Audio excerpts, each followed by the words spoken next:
बिस्मिल्लाहिर्रहमानिर्रहीम अस्सलाम वालेकुम वरहमतुल्लाहि वबरकातुहू। दोस्तों, आप मेरा यूट्यूब चैनल पाक न्यूज़ 55 देख रहे हो। मैं अहमद खान। प्लीज़ वीडियो को लास्ट तक देखना, फिर मुझे मैसेज करके बता देना कि मैं कुछ गलत बोल रहा हूँ, ताकि मैं आइंदा कोशिश करूँ कि ठीक फिगर और इस तरह की बातें जो हैं वो आप तक पहुँचाऊँ। दोस्तों, इस धरने की नौबत क्यों आई? ये धरने का मकसद क्या है और इसमें दीन को क्यों इस्तेमाल किया जा रहा है? ये दो तीन बातें हैं जो अपने इस व्लॉग में आपसे शेयर करूंगा, और उम्मीद है इंशाल्लाह अगर कोई गलती हुई तो पहले एडवांस में माफ़ी मांग रहा हूं अगर कोई मैंने ऐसा गलत बोल दिया है। पहली बात तो ये है कि ये हुकूमत जो चाहती थी वो हो नहीं रहा था, यानी कि वो हमारी फ़ौज को इस्तेमाल करना चाहती थी अपने हक में, लेकिन वो नहीं हुआ। उसकी वजह यह है कि देखिए, एक बहुत बड़ी फ़ौज है और फ़ौज में मुख्तलिफ़ किस्म के लोग हैं। ये नहीं कि लोगों की आप सोच में भी अपना एक थप्पा लगा दें। लोगों की सोच अपनी है।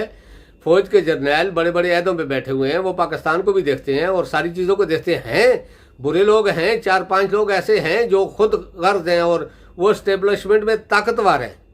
वो अपनी ताकत को इस्तेमाल कर रहे हैं, लेकिन वो अपने लिए इस्तेमाल कर रहे हैं, हुकूमतों के लिए नहीं इस्तेमाल कर रहे। वो यानी कि अपनी ताकत बरकरार रखने के लिए इस चीज़ को इस्तेमाल करते हैं। उसमें उनको कुछ गलत भी करना पड़ता है, कुछ गैर कानूनी भी करना पड़ता है, वो कर रहे हैं।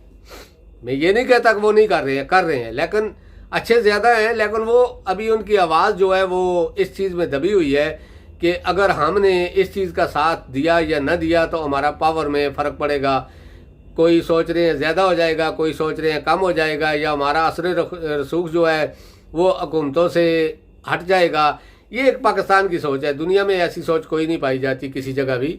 ये एक सिर्फ पाकिस्तान में इस तरह की सोच है, और ये अभी की नहीं है, ये बहुत पुरानी है।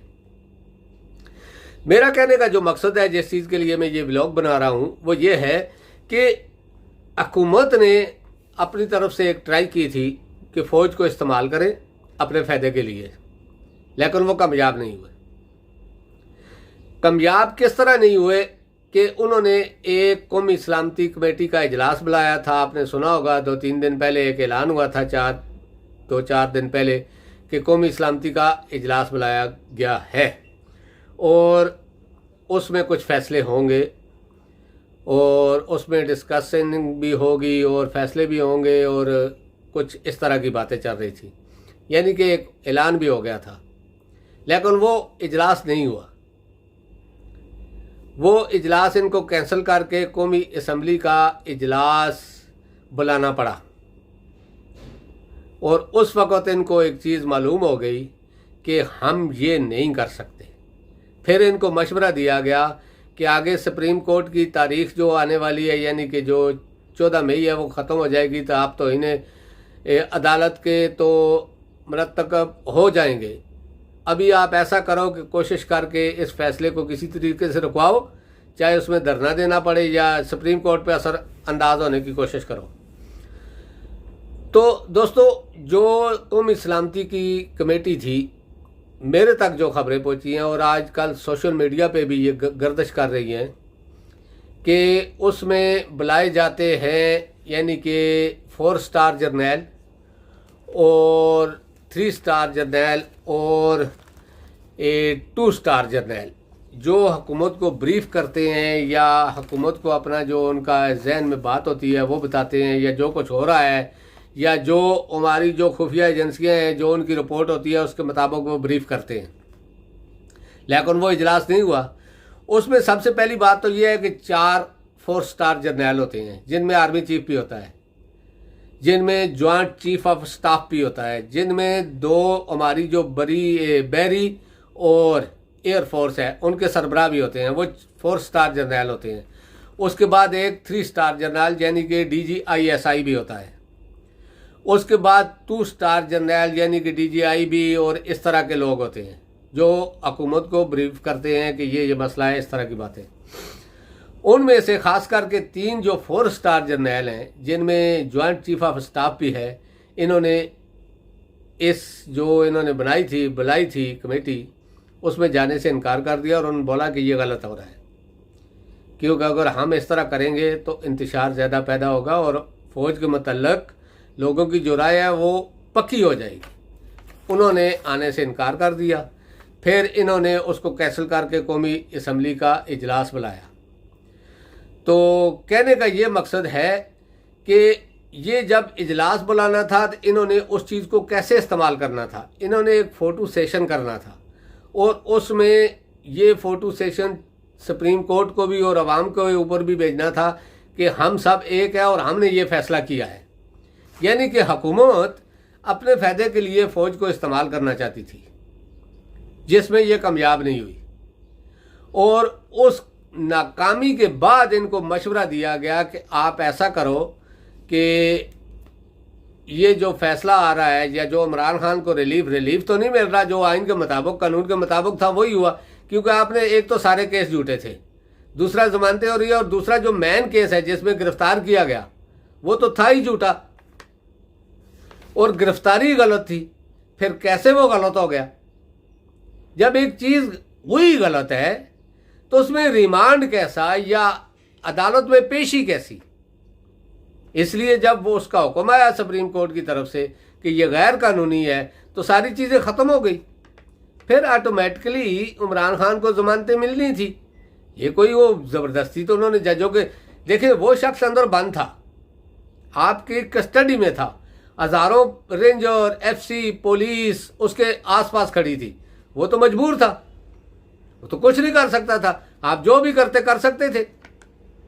और बाहर जो अवाम उसके लिए निकली हुई थी उसमें अपने गुंडे डाल के आपने जो जो कुछ किया ये सारा पता है, और अभी वो वीडियो निकल भी रही है। आप जो भी बोलते रहो कोई यकीन करने वाला नहीं है। लेकिन असल चीज़ क्या है कि इमरान खान तो अंदर था। फिर वो कैसे उसने प्रेशर डाला जजों पे या इस तरह के फैसलों पे, जबकि जजों के सामने हज़ारा पुलिस रेंजर्स एफसी उनको घेर के अदालतों को खड़े थे, वो कैसे उसके हक में फैसला दे सकते थे? यानी कि वो फैसला आइन के और कानून के मुताबिक हो रहा था। ये तो बच्चा बच्चा जानता है, क्योंकि इस तरह का रिलीफ तो कोई दे नहीं सकता। एक आदमी गिरफ्तार है और हज़ारों लोग पुलिस के सिक्योरिटी वाले असले के साथ सारा कुछ करके उसके अदालतों के साइडों में खड़े हैं और जज अपनी मर्जी के फैसले दे। नहीं, उन्होंने कानून के मुताबिक फैसला दिया। अगर नहीं दिया होता तो आप अब तक चैलेंज कर चुके होते। बेवकूफ़ लोगों को बना सकते हो, वो भी अपनी पार्टी के कुछ कारकुनों को। ज़्यादा नहीं, ज़्यादा भी इस बात पे हंसते हैं आपके ऊपर कि ये हुकूमत इस तरह कर रही है।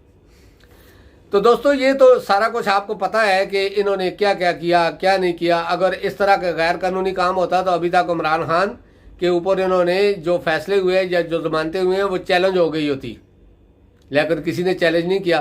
क्योंकि जो सुप्रीम कोर्ट में जो नैब का वकील था या जो हुकूमत का वकील था वो उनके मुंह से बात नहीं निकलती। उनको पता ही नहीं था कि हम, वो अपने उससे उतार कर एक बोल रहा है हमने नहीं किया, दूसरा बोल रहा है हमने नहीं किया। यानी कि वो सारा मलबा भी फौज पर डाल रहे थे। देखो ये कैसी साजिश हो रही थी फौज के खिलाफ। यानी कि वो अपना जुर्म जो है वो फौज पर डाल रहे थे। तो अभी तो सोचना तो फौज के ऊपर वाले लोगों को है कि ये लोग सिर्फ अपने फायदे के लिए पूरी फौज को बदनाम कर रहे हैं, जो पाकिस्तान की फौज है, किसी पार्टी की या पीडीएम की फौज नहीं। तो दोस्तों ये धरना भी उसकी एक कड़ी है। रात को मैं देख रहा था सुबह यानी कि तकरीबन आधी रात को कि कल राना और इसहाक डार मौलाना के पास गए हैं कि आप धरना ना दो। यानी कि इन्होंने एक बनाया है सामने, अपने एक पॉइंट रखा है कि जो मौलाना धरना दे रहा है वो मौलाना दे रहा है। और बेवकूफ़ों, बल्कि बेवकूफ़ के बच्चों, यानी कि एक बेवकूफ़ होता है उसका बाप बेवकूफ़ होता है, उसका बच्चा होता है डबल बेवकूफ़ होता है। बेवकूफ़ के बच्चों, तुम पाकिस्तान सारे को या दुनिया को बेवकूफ़ समझते हो? जो आदमी इस हुकूमत का सरबराह है यानी कि पीडीएम का, वो आदमी धरना लेकर आ रहा है और तुम कह रहे हो कि मौलाना नहीं मान रहा है। और हम उसको मनाने की कोशिश कर रहे हैं कि वो धरना किसी और जगह दे। पहली बात तो यह है कि वो धरना किस चीज़ के लिए दे रहा है? महंगाई के खिलाफ दे रहा है, लोड शेडिंग के खिलाफ दे रहा है, या और कोई इंसानी हकूक जो खिलाफ वर्जियाँ हो रही हैं पाकिस्तान में उसके खिलाफ दे रहा है? वो जिस दिन इमरान खान की जमानत हुई उस दिन के उसके बयान निकालो। वो सरेआम कह रहा है नवाज शरीफ को ऐसा क्यों नहीं मिला, मरियम को ऐसा क्यों नहीं मिला। तो फिर कोई कैसे यकीन कर लेगा कि मौलाना की ये बयान के बाद ये धरना जो है उससे जुड़ा हुआ नहीं है। सब कुछ आप खुद कर रहे हो और अवाम को बेवकूफ़, अवाम बेवकूफ़ नहीं है, नहीं बनेगी। आप खुद बेवकूफ़ और खुद को ही बेवकूफ़ बना रहे हो। अभी क्या कहें इस चीज़ पे, और ख़ास करके मैं उन लोगों से दरख्वास्त करता हूं, देखो बहुत सारे लोग इन्होंने गिरफ्तार किए हुए हैं, कोई सियासी कारकुन है, कोई सियासी वर्कर है, या कुछ सहाफ़ी हैं जो एक साइड में थोड़ा बहुत उनका था, लेकिन वो तो लिखते थे, बोलते थे। जिस तरह इमरान रियाज खान है, उसका पता ही कोई नहीं है।